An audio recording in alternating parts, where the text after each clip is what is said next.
Hi, church. Here's your scripture for the day. It's out of 2 Corinthians chapter 1, verses 8 and 9. And it reads, "For we do not want you to be unaware, brothers, of the affliction we experienced in Asia. For we were so utterly burdened beyond our strength that we despaired of life itself. Indeed, we felt that we had received the sentence of death, but that was to make us rely not on ourselves, but on God who raises the dead." And when I read this verse, it reminded me of an athlete.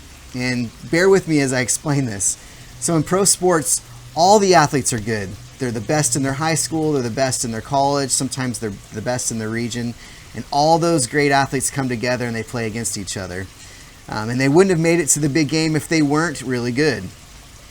But what separates the good from the great professional athletes is the work ethic. It's the continual understanding that you can no longer rely on your natural abilities alone, because everybody has great natural abilities.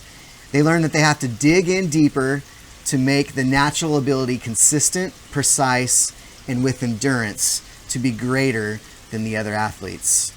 And it reminds me of affliction and burdens and what God does and how He uses those to make us rely on Him. And He uses those challenging situations to shift from relying on our own natural abilities to reliance on Him and His abilities. So in this passage, Paul experienced this in Asia.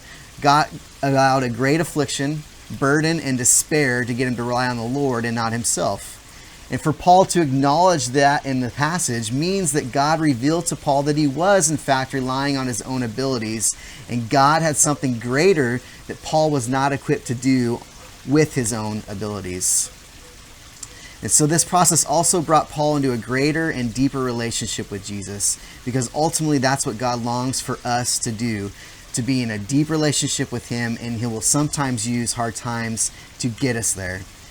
So in this time, you may be experiencing affliction. You may have feelings of despair, and you may feel a heavy weight or burden. And we want to use this time to rely on Him, to rest in Him, to be still, and to get to really know the God who loves you so much that He's willing to walk with you through what this trial is.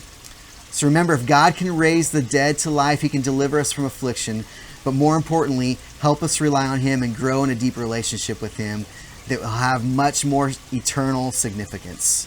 So He is here with you now. Lean into Him and find strength in your help in time of need. Have a great day, and we'll see you soon.